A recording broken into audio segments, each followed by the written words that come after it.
நல்லது ரசிகர்களே, வியாழன் வணக்கம் நேத்ரா நிகழ்ச்சியின் முதலாவது சிறப்பு நேர்காணல் பகுதியோடு தான் தற்பொழுது நாங்கள் இணைந்திருக்கிறோம். சரி, ஒவ்வொரு நேர்காணல் பகுதியும் உங்களுக்கு பயன் தரக்கூடிய வகையில் அமைய வேண்டும் என்பதற்காகத்தான் ஒவ்வொரு கலைஞர்களையும் பிரபலங்களையும் நாங்கள் நிகழ்ச்சியின் வாயிலாக உங்களுக்கு அறிமுகப்படுத்துவது. சரி, இன்றைய தினம் நாங்கள் பரதநாட்டிய கலைஞர் ஒருவரை தான் அழைத்து வந்திருக்கின்றோம். திருமதி திரிவேணி அம்மா அவர்கள் தான் இன்றைய மோடி இணைந்திருக்கின்றார். மிக தொலைவில் என்று சொல்வதை விட தொலைவிலிருந்து வந்திருக்கிறார் என்பதை சொல்வதை விட நாடு கடந்து வந்திருக்கிறார் அப்படின்னு தான் சொல்லணும். இப்பொழுது இலங்கையை சேர்ந்தவர் இருந்தாலும் கூட தற்பொழுது வந்து லண்டனில் தான் வசித்து வந்திருக்கின்றார். அவரை இன்று எங்களோட நிகழ்ச்சிக்கு மிக அன்போடு வரவேற்கின்றோம். வணக்கம் அம்மா. வணக்கம். எப்படி இருக்கிறீங்க? நல்லா இருக்கிறேன். நீங்க எப்படி இருக்கிறீங்க? ரொம்ப நல்லமா இருக்கிறேன். நான் நினைக்கிறேன் கிட்டத்தட்ட 16 வருடங்களுக்கு பிறகு மீண்டும் நாங்கள் சந்திச்சிருக்கிறோம். 16 வருஷத்துக்கு பிறகு. சரி, இப்ப நிறைய பேர் வந்து புதிய ரசிகர்கள் இணைந்திருப்பார்கள் எங்களுடைய நிகழ்ச்சியின் வாயிலாக. உங்களை பற்றி தெரிந்து கொள்வதற்கு அவர்கள் ஆசைப்படுகின்றார்கள். உங்களை பற்றி சொல்லுங்க. என்னுடைய பேர் திரிவேணி சங்கர். முந்தி என்னுடைய பேர் அப்பாவுடைய பேர் நாராயணசாமி, திரிவேணி நாராயணசாமி. நான் வந்து என்னுடைய சித்தி கலாபூஷணம் அனுஷா தர்மராஜா அவர்களிடம் பரதநாட்டியம் கற்றுக்கொண்டேன்.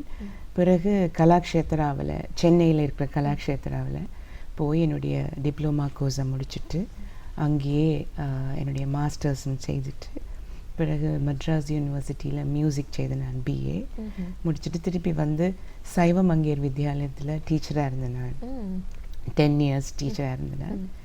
பிறகு திருமணம் முடித்து லண்டனுக்கு அனுப்பிவிட்டார்கள். அங்கே போய் இப்போ என்னுடைய கடமையையும் சேவையும் தொடர்ந்து கொண்டிருக்கிறேன். சரி, திருமணம் முடித்து என்னை லண்டனுக்கு அனுப்பிவிட்டார்கள் என்று சொன்னீர்கள். போனதில் மகிழ்ச்சியா அல்லது கவலையா? இந்த மாதிரி போகும் பொழுது வேண்டாம் என்று நினைத்தேன். ஆனால் இப்பொழுது மகிழ்ச்சியா இருக்கிறது. சரி, எல்லாரையும் விட்டு விட்டு போறதுல ரொம்ப கவலை தானே இல்லையா? பிறந்த நாட்டை விட்டு போறது அப்படிங்கிறது கொஞ்சம் கஷ்டமான விஷயம். சரி, இப்போ லண்டன்ல வந்து உங்களுடைய வேலைகள் என்ன மாதிரி? பரதநாட்டிய டீச்சரா இன்னும் இருக்கிறீங்களா? படிப்பிக்கிறீர்களா? என்ன மாதிரி? நான் ஒரு ஸ்கூல்ல, ஒரு பிரைவேட் ஸ்கூல்ல டீச்சராக இருக்கிறேன். அது வந்து இந்த ஃபுல் டைம் ஜாப். அதை விட லண்டன் தமிழ் சென்டர் அங்கே ஒரு டான்ஸ் டீச்சராக இருக்கிறேன். அது வந்து சனி ஞாயிறில் எங்களோட தமிழ் பிள்ளைகளுக்காக கலைகளை சொல்லிக் கொடுக்குற ஒரு பள்ளிக்கூடம். அது டாக்டர் நித்யானந்தன் அவர்களால் ஸ்தாபிக்கப்பட்டது.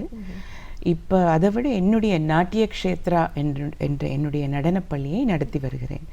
அது வந்து பிள்ளைகள் ஸ்கூலுக்கு போயிட்டு வந்த பிறகு ப்ரைவேட் கிளாஸாக வருவார்கள். ஓகே, இப்போ எத்தனை மாணவர்கள் இருக்கிறார்கள்? எவ்வளவு காலமாக வந்து செய்து கொண்டிருக்கிறீங்க? இது எனக்கு ஒரு 27வது வருடம். நாட்டிய க்ஷேத்ரா வந்து என்னுடைய சித்தி கலாபூஷணம் அனுஷா தர்மராஜாவால் ஸ்தாபிக்கப்பட்டது. நாட்டிய க்ஷேத்ரா ஸ்டார்ட் பண்ணி இப்பொழுது 51 வருடங்கள். என்னுடைய சித்திக்கு இப்போது 51 வருடம் நாட்டியத்துறையில்.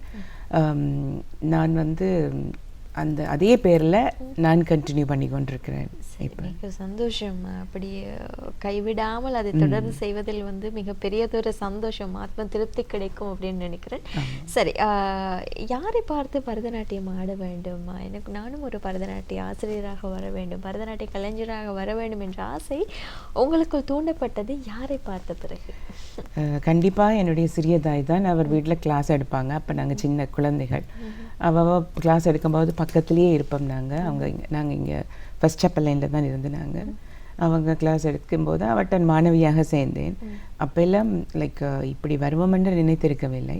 பிறகு ஒரு ஸ்டேஜ் வரும் பொழுது நாங்கள் ஒரு கரியரை சூஸ் பண்ணணும். அந்த ஸ்டேஜ் வரைக்கே சித்தியும் எல்லாரும் வீட்லேயும் எல்லாரும் நானும் தான் இன்க்ளூடிங் ஆசைப்பட்டோம். லைக் கலாக்ஷேத்ராவுக்கே போய் படிக்க வேண்டும், சித்தி மாதிரி வர வேணும். சித்தி படிப்பிக்கும் போது நான் பார்த்து ரசித்திருக்கிறேன் அவருடைய படிப்பித்தலை, பொறுமையை. அது மாதிரி ஒரு நல்ல டீச்சராக வரணும் என்று சொல்லி போய் படித்தோம். அதே மாதிரி இப்போ என்னுடைய சேவையை செய்து கொண்டிருக்கிறேன். ஸோ என்னுடைய ஃபுல் இன்ஸ்பிரேஷன் என்னுடைய சித்தி தான். ஆனால் கலாக்ஷேத்ராவுக்கு போன பிறகு என்னுடைய ஒவ்வொரு professors, Narendran sir, Janardhanan sir, Krishnaveni teacher, Jyotsna teacher, Nirmala teacher, எல்லாரோடையும் அந்த இன்ஸ்பிரேஷனை வச்சு இப்போ நான் என்னுடைய ப்ரெசன்டேஷன் நான் பெர்ஃபார்ம் பண்ணி கொண்டிருக்கிறேன். சரி, இப்போ லண்டன்ல இருந்து எப்பொழுது வந்தீர்கள்? என்ன காரணமாக திடீரென்று இலங்கைக்கு வந்திருக்கிறீங்க? நாங்கள் வந்து ஒரு டூர் ஒன்று வந்திருக்கிறோம். நானும் என்னுடைய மாணவர்களும் எல்லாம் 10 பேர் வந்திருக்கிறோம். ஒவ்வொரு இடங்கள்லையும் எங்களோட பெர்ஃபார்மன்ஸ் நடந்து கொண்டு இருக்குது. முன்னேஸ்வரம் பஞ்சேஸ்வரத்தில் உண்டு, அது முடிந்து விட்டது. அங்கே மாணிக்க வாசகர் நாட்டிய நாடகம் செய்தோம். எங்கே? முன்னேஸ்வரம் கோயிலில் எப்பொழுது? திங்கக்கிழமை நடந்தது. அது நேற்று வந்து Swami Vivekananda cultural centre, Indian cultural சென்டரில் ஒரு பர்ஃபார்மன்ஸ், அதே தான் மாணிக்க வாசகர் செய்தோம். நாங்கள் இப்போ திருகோணமலைக்கும் திருக்கேதீஸ்வரத்துக்கும் போகிறோம். அங்கேயும் இதே நாட்டிய நடனம் தான். இந்த சிவன் கோயில் இல்லையா, அப்போ அவருக்காக இதை கொண்டு வந்தோம். அடுத்தது நல்லூர் திருவிழாவில் எங்களுக்கு 26ஆம் தேதி 7:15 புதுசாக ஒரு ப்ரொடக்ஷன், இது நியூ ப்ரொடக்ஷன், ரகுராமன் சார் எழுதினது, ஸ்கிரிப்ட் அவருடையது, இசையமைத்து எல்லாம் செய்தது அவருடைய வைஃப் வானதி அக்கா. 26ஆம் தேதி முருகன் வள்ளி திருக்கல்யாணம் நாட்டிய நாடகம் செய்கிறோம். பிறகு என்னுடைய பள்ளிக்கூடம், நான் படித்ததெல்லாம் சைவ மங்கையரில், அவருடைய வேண்டுகோளுக்கிணங்க 29ஆம் தேதி ஒரு டிக்கெட் ஷோ ஒன்று செய்கிறோம் இங்கே ராமகிருஷ்ண ஹாலில். அதனுடைய காரணம் என்னென்னு சொன்னால், எங்களோட ஸ்கூலுக்கு ஒரு கட்டிடம் ஒன்று கட்டுறோம், ஸ்போர்ட்ஸ் காம்ப்ளெக்ஸ் உண்டு.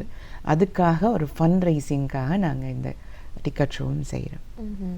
சரி, இப்போ இந்த துறையில் வந்து ஆர்வம் ஏற்பட்டது உங்களுடைய சித்தியை பார்த்து அவரை போல் வர வேண்டும் என்ற ஒரு எண்ணத்தின் மூலமாக. சரி, எதிர்காலத்தில் வந்து என்னென்ன வேலைகளை வந்து செய்து கொண்டிருக்கிறீர்கள்? இத்தனை வேலைகளையும் செய்து கொள்வதற்கு உங்களுக்கு யார் உறுதுணையாக இருக்கிறது? கண்டிப்பாக என்னுடைய கணவர் திரு சங்கர் அவர்கள் தான். அவர் வந்து இப்போ என்னுடைய தாயாரும் என்னுடைய மகனும் லண்டனில் அவைகளை பார்த்துக்கொண்டு தன் வேலையும் பார்த்துக்கொண்டு எல்லாம் இருக்கிறார். அதே மாதிரி நானும் என் மகளும் இங்கே வந்து நாங்கள். ஸோ எப்பயுமே எனக்கு சப்போர்ட்டாக இருக்கிறது, என் ஃப்ரெண்டாக, ஒரு அம்மாவாக, ஒரு அப்பாவாக இருக்கிறது அவர் தான். ஆமாம். சரி, ஒவ்வொரு பெண்மணிகளுக்கும் வந்து யார் உறுதுணையாக இருக்கிறார்கள்? யாரை பார்த்து நீங்கள் வளர்ந்தீர்கள்? இப்படியெல்லாம் நாங்கள் கேட்கின்ற பொழுது, நாங்கள் இந்த குடும்ப பின்னணிகளை பார்க்கின்ற பொழுது, வீட்டில் குடும்ப சூழலில் இருக்கின்ற பொழுது யாரோ ஒருவரை பார்த்து இவரை போல் வர வேண்டும், அல்லது தொலைக்காட்சிகளில் சிலரை பார்த்து இவரை போல் வர வேண்டும் ஒரு எண்ணம். ஒரு வைத்தியரை பார்க்கின்ற பொழுது இவரை போல் நானும் வர வேண்டும். ஒரு ஆசிரியரை பார்க்கின்ற பொழுது, ஒரு கருணையுள்ள ஆசிரியர்களை பார்க்கின்ற பொழுது எங்களுக்கு நானும் ஒரு ஆசிரியராக வேண்டும். இப்படி நிறைய ஆசைகளை சுமந்து வரும் ஒவ்வொரு பெண்மணிகளும் திருமணத்திற்கு பிறகு வந்து வெவ்வேறான வாழ்க்கை வட்டங்களில் வந்து பிணைந்தவர்களாக மாறுகின்றார்கள். அதற்கு அவர்களுடைய நினைத்த எண்ணங்களை, அவர்களுடைய சாதனைகளை, வளர்ச்சியை வந்து மேம்படுத்துவதற்காக ஒவ்வொரு கணவர்களும் இப்படி உறுதுணையாக இருக்கின்ற பொழுது, சுதந்திரம் வழங்குகின்ற பொழுது, ஒவ்வொரு பெண்மணிகளுக்கும் வந்து சாதனைகளை படைப்பது என்பது பெரியதொரு காரியம் இல்லை என்று தான் நாங்கள் நினைக்கிறோம். சரி, நீங்கள் வந்து மியூசிக் படித்திருக்கிறீர்கள் என்று சொல்லியிருக்கீங்க இல்லையா? நாங்கள் ஆசைப்படுகிறோம் 2 வரிகள் உங்களுடைய குரலில் வந்து கேட்பதற்கு. அதிகாலை தொண்டை இருந்தாலும் நான் ஒரு 2 வரி பாடுகிறேன். இது வந்து எங்களுடைய நியூ ப்ரொடக்ஷன் முருகன் வள்ளி திருக்கல்யாணத்திலிருந்து. கந்தா சரணம் கந்தா சரணம் ಶರವಣ ಭವಗುಗ ಶರಣಂ ಗುರುಭರಾ ಶರಣಂ ಗುರುಗುಹಾ ಶರಣಂ சரணமடைந்திட்டேன் சரணம்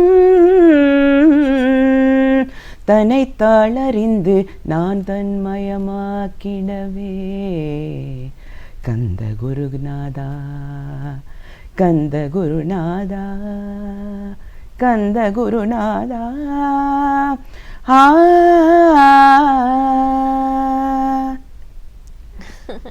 லோ பிச்சுக்கு போகும்போது ரொம்ப டைட்டா இருக்கு தொண்டை, ரொம்ப இல்ல ரொம்ப அருமையாக இருந்தது என்று தானே சொல்ல வேண்டும். இது வந்து கந்தசஷ்டி கவசத்துல இருந்து சில லிரிக்ஸ் எடுத்தனாங்க.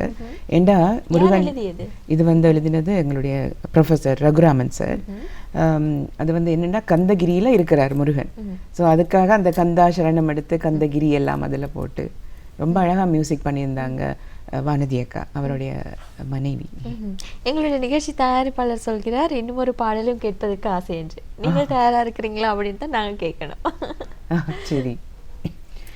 ஏமமிகு அப்பதியில் எழிலார்ந்த பொன்மயிலில் ஏகத்தின் நாயக நாம்.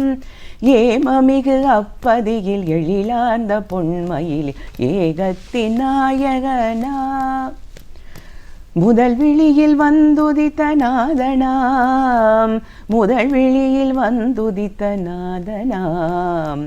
ஞானத்து முதல்வனாம் குமரனாம், ஞானத்து முதல்வனாம் குமரனாம். ஏகாந்த நினைவினில் ஏற்றமுடன் அமர்ந்திருந்தார், ஏகாந்த நினைவினில் ஏற்றமுடன் அமர்ந்திருந்தார். முருகன் எப்படி அமர்ந்திருந்தார் என்றது அழகா அவங்க எழுதியிருக்கிறாங்க. ரொம்ப நன்றி, ரொம்ப அருமையாக இருந்தது. காலை வேளையில் இவ்வாறு இறை கீதங்களை கேட்கின்ற பொழுது எப்பொழுதுமே மனதிற்கு ஒரு மகிழ்ச்சி அமைதி கிடைக்கிறதும்மா. அந்த மகிழ்ச்சியும் அமைதியும் தந்தமைக்கு மிக்க நன்றி. தேங்க்யூ. பரதநாட்டிய கலைஞர் என்று தான் அறிமுகப்படுத்தியிருந்தோம். ஒரு நல்ல பாடகி என்பதை அறிமுகப்படுத்துவதற்கு நாங்கள் மறந்து விட்டோம் அப்படின்னு தான் சொல்லணும். சரி, இலங்கையில் இருந்த நாட்கள், ஒரு ஆசிரியராக 10 வருடங்கள் இருந்த அனுபவம் லண்டனுக்கு சென்ற பிறகு அங்க இருந்த சூழலும் எப்படி இருந்தது? உங்களால் எப்படி அதை சரி செய்து கொள்ளக்கூடியதாக இருந்தது? இங்கே இருக்கும் பொழுது ரொம்ப பிஸியாக இருந்தேன் நான். மற்றது மோதிரையில் கிளாஸ், இங்கே வல்லவத்தையில் கிளாஸ், கலாலயாவில் டீச் பண்ணினேன் நான். விவேகானந்த சொசைட்டியில் டீச்சராக இருந்தேன் நான். இதில் ப்ரைவேட் கிளாஸ் வந்து பிஸியாக இருந்தது. மற்ற பசங்க வந்து இங்கே தமிழ் மீடியத்தில் எக்ஸாம் செய்வாங்க.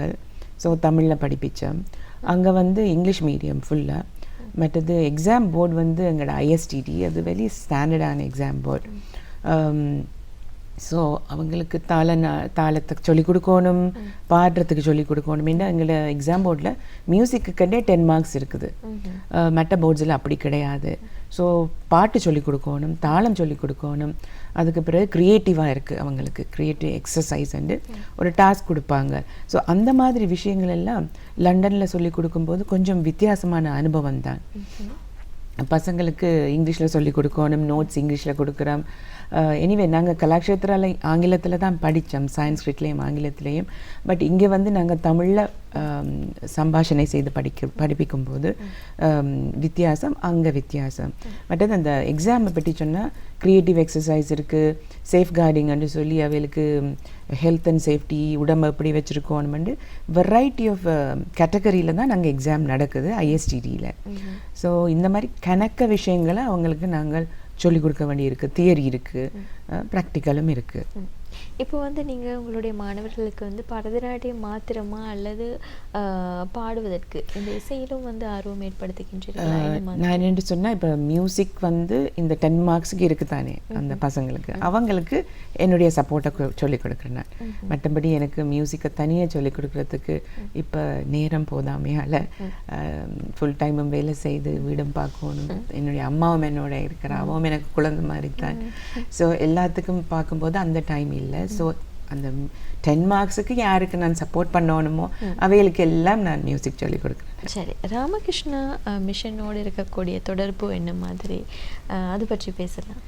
இங்கே வந்து இருக்கும்போது சைவமங்கையில் படிப்பிக்கும்போது ராமகிருஷ்ண மிஷனில் என்ன ப்ரோக்ராம் நடந்தாலும் எங்களோட பிரின்சிபல் ஊடாக நாங்கள் தான் அந்த செய்கிறோம். நாங்கள் லைக் நாட்டிய நாடகங்கள், என்னுடைய ப்ரொடக்ஷனில் வந்தது ராமகிருஷ்ண பரமஹம்சர், அந்த நாட்டிய நாடகம் நான் பண்ணியிருக்கிறேன், கொரியோகிராஃப் பண்ணினேன். சுவாமி விவேகானந்தர், அந்த நாட்டிய நாடகம் நான் கொரியோகிராஃப் பண்ணி என்னுடைய சைவமங்கையர் பிள்ளைகளை மேடியேற்றி இருக்கிற மிஷனில். அதை விட என்னுடைய நாட்டிய சேத்ராவோட அனுவல் ஷோ, 2-3 அனுவல் ஷோவும் மிஷன் ஹாலில் தான் நடந்தது. ஸோ பந்தம் சொந்தம் நிறையவே இருக்குது. அதை விடாமல் இப்போ பார்த்திங்கன்னா 29ஆம் தேதியும் நாங்கள் மிஷன் ஹாலில் தான் பெர்ஃபார்ம் பண்ணுறோம்.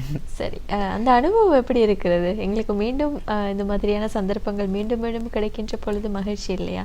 எப்படி இருக்கிறது அந்த இந்த ஒரு அனுபவம்? எனக்கு ஒரு டக்குன்னு கிடைச்சது தான். என்னென்னா, நான் வந்து நினைச்சது என்னுடைய டூர், என்னுடைய பிள்ளைகளோட வந்து இந்த பஞ்ச ஈஸ்வரங்களில் செய்கிறோம், மற்ற புது ப்ரொடக்ஷன் நல்லூரில் செய்ய போகிறோம். திடீரென்று ஒரு அழைப்பிதழ் அந்த கடவுள் சித்தத்தால் வந்தது தான் இந்த டிக்கெட் ஷோ. அப்போ எனக்கு பரம சந்தோஷம் என்று தான் சொல்லணும். ஒன்று என்னுடைய ஸ்கூலுக்காக நாங்கள் செய்ய போகிறோம், அடுத்தது எத்தனை பழைய என்னுடைய பழைய மாணவர்கள் எல்லாரும் ஃபோன் பண்ணி மிஸ் நீங்கள் வாரீங்கன்னு அவையில் கொடுக்குற அன்பு எல்லாம் கேட்கும்போது சரியான சந்தோஷம் தான். சரி, நீங்கள் இதுவரையில் எத்தனை அரங்கேற்றங்கள் செய்திருக்கிறீங்க அம்மா? நான் அப்படி கணக்கு அரங்கேற்றம் ஒன்றும் செய்யலை. கொழும்புல நான் இங்கே இருக்க 3 பிள்ளைகளுக்கு அரங்கேற்றம் செய்தேன். அதோட நான் லண்டனுக்கு கிளம்பிட்டேன். இப்போ லண்டனில் திருப்பி 3 பிள்ளைகளுக்கு முடிச்சிருக்கிறேன். நெக்ஸ்ட் இயரும் இப்படி வந்து கொண்டு இருக்குது இனி ஃபியூச்சரில் வரை. சரி, இலங்கையில் இருக்கக்கூடிய கலாச்சாரமும் லண்டனில் இருக்கக்கூடிய கலாச்சாரங்களும் இந்த பிள்ளைகளோடு வேலை செய்கின்ற பொழுது எப்படி இருக்கின்றது? உங்களுக்கு என்ன மாதிரியான வித்தியாசங்கள் இருக்கின்றது? அங்கே பிள்ளைகளோட வெலும் சாஃப்டாக தான் நாங்கள் டீல் பண்ண வேணும். பேரண்ட்ஸுக்கு நாங்கள் சொல்லிக் கொடுக்கணும். ஸ்லிப்பரை கொண்டு வந்து எப்படி வாசலில் கலட்டி வைக்கிறதுல இருந்து கிளாஸுக்கு எப்படி வரணும், உச்சி பிரித்து பொட்டு வச்சு தலை பின்னி கையில் ஒரு காப்பு போட்டு இப்படி அந்த எல்லாம் சொல்லி கொடுத்தா அவள் கண்டிப்பாக அதை ஃபாலோ பண்ணுவீங்க. இன்றைக்கும் என் பிள்ளைகள் வழியில் வந்தால் ஷூஸ் எல்லாம் வடிவா லைனில் அடக்கி இருக்கும். அதை அடுக்காட்டி கூப்பிட்டு செய்விப்பீனம், அவையிலே செய்விப்பீனம். மற்றது மேக்கப் போடுறதுக்கு சீனியர் ஸ்டூடெண்ட்ஸ் எல்லாருக்கும் சொல்லிக் கொடுத்தாச்சு. அவையிலே மேக்கப் போட்டு பிள்ளைகள் சின்னங்களுக்கு தாங்களும் போட்டு பேரண்ட்ஸ் எல்லாம் வெரி ஹெல்ப்ஃபுல். அவையில் இந்த ட்ரெஸ்ஸிங் காஸ்டியூம் எல்லாம் நானே சொல்லி கொடுத்துருக்கேன். எப்படி மடித்து கையால் தைக்கிறேன்டா கலாக்ஷேத்ரால எங்களுக்கு அந்த ட்ரைனிங் இருக்குது. ஸோ இந்த மாதிரி பேரண்ட்ஸுக்கு எல்லாம் நாங்கள் ஆறுதலாக பொறுமையாக பிள்ளைகளுக்கும் இப்படி செய்யுங்கோண்டா அதை அப்படியே ஃபாலோ பண்ணுவீங்க. சரி, இப்போ வந்து உங்களுடைய சொந்த ஊர் எது அம்மா? நாங்கள் சண்டிலிப்பாய். சரி, அந்த யாழ்ப்பாணத்தில் இருந்த அந்த நாட்கள், அந்த இனிமையான நாட்கள் சில நேரங்களில் மறக்க முடியாதல்லவா? எந்த நாட்டுக்கு போனாலும் தன்னுடைய ஊரே மறக்க முடியாது. அந்த அனுபவம் பற்றி பேசலாம். நான் பிறந்தது வளர்ந்தது கொழும்புல தான். பிறகு எங்களுக்கு 83 ட்ரபிள்ஸோடு நாங்கள் யாழ்ப்பாணம் போனோம். அங்கே நான் உடுவில்ல படித்தேன். நான் உடுவில் கேர்ள்ஸ் காலேஜில். அங்கே வந்து எனக்கு நல்ல சம்பவங்களும் நடந்திருக்கு, துயர சம்பவங்களும் நடந்திருக்கு. என்னுடைய தந்தையாரை நான் இழந்தது அங்கே தான். பிறகு அங்கேருந்து திருப்பி நாங்கள் இங்கே வந்துட்டோம், கொழும்புக்கு வந்துட்டோம். அப்போ என்னுடைய மெமரிஸ் வந்து யாழ்ப்பாணத்தில் என்னுடைய கோயில் ரெட்டையப்பளத்து வையரவர் கோயில், அங்கே நடக்கிற திருவிழாக்கள், இரவு நாங்கள் போகிறது, கச்சான் சாப்பிட்றது, ஐஸ்கிரீம் குடிக்கிறது, அது மாதிரி ஒரு பசுமையான நாள். ஸ்கூலுக்கு சைக்கிளில் போகிறது, உடுவில்ல நெட்பால் விளையாடுறது, இதுகளெல்லாம் நல்ல பசுமையாக இருக்குது. என்ன விஷயம்னா நான் ஸ்கூலில் வந்து டான்ஸ் எடுக்கல, மியூசிக் தான் செய்வேன். நான் என் சித்திட்ட தான் நான் படிக்கணும் என்ற ஒரு வைராகியத்தில் இருந்ததில் மியூசிக் தான் நாங்கள் மெயினாக செய்தேன். நான் A-லெவலுக்கும் நான் மியூசிக் தான் எடுத்தேன். அப்புறம் நாங்கள் இங்கே வந்து திருப்பி சைவம் அங்கேயில் தான் படித்தேன். மியூசிக் தான் படித்தேன். ஓகே, இப்போ உங்களுடைய இந்த நிறுவனத்தில் வந்து முற்றுமுழுதாக பரதநாட்டியம் மாத்திரம் தான் இருக்கிறதா, என்ன மாதிரி? நான் பரதநாட்டியத்தை தான் மெயினாக சொல்லி கொடுக்குறேன். இந்த யாருக்கு அந்த மியூசிக்கை சொல்லி வேணுமென்னு நினைக்கிறேன், டீச்சர் எனக்கு ஏதாச்சும் சப்போர்ட் பண்ணுங்க அப்படின்னு சொன்னால் அவைகளுக்கு நான் அதை சொல்லி கொடுத்து கொண்டிருக்கிறேன். இப்போ வந்து லண்டனை பொறுத்தவரையில் வந்து அங்கு இருக்கக்கூடிய அரங்கேற்றங்கள் என்ன மாதிரி அரங்கேற்றங்கள் செய்கின்றீர்கள் மாணவர்களுக்கு? ஆமாம், என்னுடைய அரங்கேற்றம் வெறும் சிம்பிளாக இருக்கும். ஒரு 2 காஸ்டியூம், சில நேரம் ஒரே காஸ்டியூமில் இன்டர்வல் விடாமல் அப்படியே ஆடுறது. பிள்ளைங்க ஸ்டாமினா லெவலில் பார்த்துட்டு இவருக்கு அந்த டேலண்ட் இருக்குன்னு சொன்னால் இன்டர்வலே விடாமல் ஒரே காஸ்டியூமில் ஆடி முடிச்சுடுவோம் நாங்கள். அப்போ தான் பிள்ளைங்க உண்மையான அந்த குவாலிட்டி வெளியில் வரும். ஒவ்வொரு காஸ்டியூமை நாங்கள் சேஞ்ச் பண்ணும்போது பிள்ளை ரிலாக்ஸ்ட் ஆகிடும், பாடி மசில்ஸ் டைட் ஆகிடும். ஸோ அந்த கஷ்டங்கள், அந்த பிரச்சனைகளுக்கு கூட அடுத்த செலவு, ஒவ்வொரு காஸ்டியூமும் ஒவ்வொரு ஓர்னமெண்ட்ஸும் எல்லாம் சரியான செலவு. ஸோ செலவை கட்டுப்படுத்தி மியூசிஷியன்ஸும் கணக்க நான் எடுக்கிறேன். ஒரு பாட்டு, ஒரு தோல் வாத்தியம், ஒரு நரம்பு வாத்தியம், ஒரு ஃப்ளூட் இருக்கும், என்ன நட்டுவாங்கம் இருக்கும். அதோட சிம்பிளாக மற்றது வர்றாக்களுக்கு வடிவாவையில் உபசரித்து செய்கிறது. காஸ்டியூமை பொறுத்தவையில் 1 இல்லை 2 தான். மற்றது சில பிள்ளைகளுக்கு இன்டர்வல் கொடுக்குறாங்க. மற்றது ஐட்டம்ஸ் சூஸ் பண்ணும்போது பிள்ளைகளோட கெப்பாசிட்டி அவைகளுக்கு என்ன மாதிரி இருக்கோ அதுக்கேற்ற மாதிரி வர்ணம் தான் என் மெயின் பீஸ். அம்மா அதன் லென்த்தை கூட்டுறது. சில நேரம் 40 நிமிஷம் நல்ல கட்டிக்காரியாக ஸ்டாமினார் லெவல் இருக்கண்டா 40, இல்லையாண்டா ஒரு 35 நிமிஷம் 32 நிமிஷத்தோட அப்படித்தான் கொரியோகிராஃப் பண்ணுறேன். எத்தனை வயதிலிருந்து பரதநாட்டியத்துக்கு வந்து இணைத்துக் கொள்கிறீர்கள்? உங்களுடைய 5 வயசுல ஸ்டார்ட் பண்ணேன்னு எனக்கு சித்தி சொல்லுவா. இல்ல உங்களுடைய நிறுவனத்தில் எனக்கு இப்போ நானும் அதே தான் 5 வயசு தான் என்னுடைய ஸ்டார்டிங். அப்போ 3 வயசுல எல்லாம் கேப்பினா நான் சொல்றது இன்னும் 2 வருஷம் பொறுத்திருந்து வாங்குவோம். சரி சரி, இத்தனை வேலைகளையும் வந்து செய்து கொள்வதற்கு ஒரு பெண்மணியாக இந்த நேரத்தை வந்து எப்படி முகாமித்துவம் செய்து கொள்கின்றீர்கள்? நான் நித்திர கொள்ற டைம் கொஞ்சம் குறைவு. என்னென்னா இந்த கொரியோகிராஃபி எல்லாம் இரவில் எல்லா பிள்ளைகளும் படுத்தா. என் மகனுக்கு சின்னவர், அவருக்கு இந்த நேரம் நான் வேணும். அவரையும் எல்லாம் படுக்க விட்டு வீட்டில் எல்லாம் விட்டுட்டு தான் நான் கொரியோகிராஃப் பண்ண தொடங்கினா அது ஒரு 2 மணி வரைக்கும் போகும். அதுக்கு பிறகு படுத்துட்டு பிறகு திருப்பி வெளில நிலம்போனோம். என் மகள் வந்து கிராமர் ஸ்கூலில் படிக்கிறா, கொஞ்சம் தூரம். அப்போ அவளுக்கு ஏர்லியாக வேன் வந்துடும். வெளில நிலம்பி அவள் அனுப்பி போட்டு பிறகு நானும் என் மகனும் ஸ்கூலுக்கு போவோம். அவரை ட்ராப் பண்ணிவிட்டு நான் என் ஸ்கூலுக்கு போவேன். ஏன்னா என் ஹஸ்பண்ட் ஸ்டார்ட் பண்ணுவார் ஏர்லி மார்னிங் ஷிஃப்ட் அவருக்கு. ஸோ இப்படித்தான் 5 நாளும் ஒரே ஓட்டமாக தான் இருக்கும். சனி ஞாயிறு தான் எங்களுடைய டான்ஸ் கிளாஸுகள். ஞாயிற்றுக்கிழமை நான் லண்டன் தமிழ் சென்டரில் படிப்பிக்கிறேன். சரி, உங்களுடைய இந்த தனியார் வகுப்பில் வந்து நீங்கள் உங்களுடைய வேலைகளை படிப்பிக்கும் வேலைகளை தனியாகத்தான் செய்து கொள்கின்றீர்கள், யாராவது உங்களுக்கு உதவி செய்கிறாரா? தனியாகத்தான் செய்து கொள்கிறேன். அந்த கிரேட் வைஸாக பிரித்து வச்சுருக்கிறோம் கிளாஸை. அப்போ எனக்கும் அது சௌகரியமாக இருக்குது மேனேஜ் பண்ணுறதுக்கு. அப்போ எப்போ ஓரளவு கட்டுப்படுத்த இல்லாத அளவுக்கு போதும் அந்த நேரம் எந்த சீனியர் ஸ்டூடெண்ட்ஸும் வந்துடுவீங்க. இப்போவே வந்துட்டீனம் டீச்சர்ஸ் கிரேட் முடிச்சு இப்போ நட்டுவாங்க படிக்கிற பிள்ளைகள் இருக்கீங்க. அவைகளுக்கு ட்ரைனிங் கொடுத்து கொண்டிருக்கிறேன். என்ற அனுபவம் வர வேணும் இல்லையோ, அதுக்கேற்ற மாதிரி என்னுடைய ஸ்டைலில் அந்த வழியில் வரணும் அவையல் என்று சொல்லி ட்ரைனிங் கொடுத்து கொண்டிருக்கிறேன். சரி, எதிர்காலத்தில் என்ன எதிர்பார்ப்போடு இருக்கின்றீர்கள்? என்னென்ன வேலைகளை வந்து புதிய வேலை திட்டங்களோ என்னென்ன வேலை திட்டங்கள் இருக்கிறது? என்னுடைய ஆசை என்ன, எங்களுடைய பழைய நாயன்மார்கள் அவர்களுடைய கதைகளை எடுத்து அதை இந்த நியூ ஜெனரேஷனுக்கு ஒரு நாட்டிய நாடகமாக அவைகளுக்கு விளங்குற விதமாக கொடுக்கும்போது தான் எங்களோட பிள்ளைகளுக்கு தெரியும், ஓஹோ இப்படி எல்லாம் ஆக்கள் வந்திருக்கீங்க, இப்படியெல்லாம் ஒரு வேல்யூபிளான ஒரு ஆக்கள் நாங்கள். எங்களுடைய தமிழ் ஆகட்டும் இல்லை எங்களுடைய மதம் ஆகட்டும், எங்களுடைய மதம் எங்களுடைய கல்ச்சர் என்று சொல்லி அது தெரிய வேணும். அப்போ அதுக்காகத்தான் இந்த மாணிக்க வாசகரை நான் எடுத்தினேன். இதுக்கு முதல் காரைக்கால் அம்மையார் ப்ரொடக்ஷன் சைவம் அங்கேற்காக செய்தது.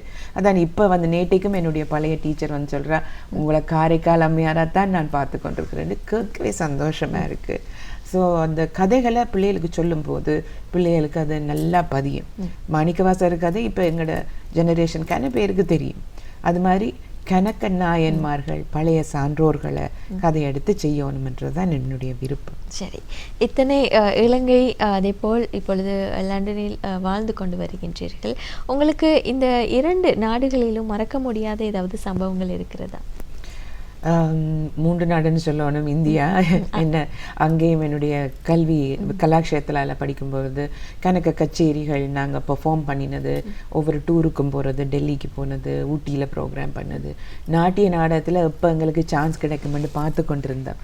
அப்படி இருக்கும் பொழுது பொதுவாக ஃபைனல் இயர்லேயே கிடைக்கிறது கஷ்டம். ஆனால் எனக்கு என்னுடைய 3rd இயர்லேயே எனக்கு சான்ஸ் கிடைச்சது. இதெல்லாம் மறக்க முடியாது. என்னுடைய ப்ரொஃபஸர்ஸோடு நானும் சேர்ந்து ஆடினது, இதுகளெல்லாம் எனக்கு கிடைச்ச ஒரு லெசன், ஒரு அனுபவம். இப்போ கூட நான் இந்தியாவுக்கு போகும்போது என்னுடைய டீச்சர் மேரிட்ட போய் ஏதாவது ஒரு ஐட்டம் படித்து கொண்டு வருவேன். நாங்கள் 24ஆம் ஆண்டு 2024 இந்தியாவுக்கு ஒரு டூர் போனாங்க. அங்கே கணக்க சபாவில் கச்சேரி செய்து தில்லை சிதம்பரத்தில் பெர்ஃபார்ம் பண்ணி, அப்போ என்னுடைய டீச்சர்ஸ்கிட்ட போய் என் பிள்ளைகளையும் கூட்டி கொண்டு போய் நாங்கள் ஐட்டம்ஸ் படித்து என்ன அந்த அனுபவங்கள் எனக்கும் இன்னும் வேணும். படிக்கிறதுன்றது நிற்க முடியாது, லேர்னிங் இஸ் எப்பவும் கண்டினியூ பண்ணணும். அதே மாதிரி பிள்ளைகளுக்கும் அந்த அனுபவத்தை கொடுத்து கொண்டிருக்கிறேன். லண்டனில் இப்போ கணக்கு அனுபவங்கள் வந்து கொண்டிருக்குது. புது புது ஆக்கள், புது நிறுவனங்களோட தொடர்புகள் வரும் பொழுது அவையில் தங்களுக்கு ஒவ்வொரு ப்ரொடக்ஷன்ஸ் கேட்கும் பொழுது அவையோட ஐடியாவுக்கு ஏற்ற மாதிரி சிந்திக்கிறது. சைவம் அங்கேயர் எனக்கு கணக்கு அனுபவம் கொடுத்துருக்கு. இதை பண்ணுங்க, அதை பண்ணி ஒவ்வொரு அவையில் கேட்கும் பொழுது தான் நாங்கள் யோசிப்போம் எப்படி செய்யலாம், எப்படி சிறப்பாக செய்யலாம் என்று. அது மாதிரி இன்னும் முடிஞ்ச அளவு செய்ய வேணும் என்றது என்னுடைய விருப்பம். சரி, நிறைய விடயங்களை வந்து பேச வேண்டும் என்ற ஒரு ஆசை இருக்கிறது, இருந்தாலும் நேரம் போதாது. இன்று தினம் எங்களோடு இணைந்திருந்தார் பரதநாட்டிய கலைஞர், பாடகி திருமதி திரிவேணி அம்மா அவர்கள் தான் இணைந்திருந்தார். அவருக்கு மனமார்ந்த நன்றிகளை தெரிவித்துக் கொள்கின்றோம். மிக்க நன்றி அம்மா. மீண்டும் ஒரு முறை இலங்கைக்கு வரும்போது நாங்கள் கண்டிப்பாக உங்களை அழைக்கின்றோம். நன்றி நன்றி என்னை அழைத்தமைத்து. சரி, முதலாவது சிறப்பு நேர்காணல் பகுதியோடு நீங்கள் தற்பொழுது இருந்தீர்கள். இரண்டாவது சிறப்பு நேர்காணல் பகுதி உங்களுக்காக தயாராக இருக்கின்றது. அதற்கு முதல் சிறிய விளம்பர இடைவேளை தொடர்ந்து மீண்டும் நாங்கள் நிகழ்ச்சியோடு இணைந்து கொள்ளலாம்.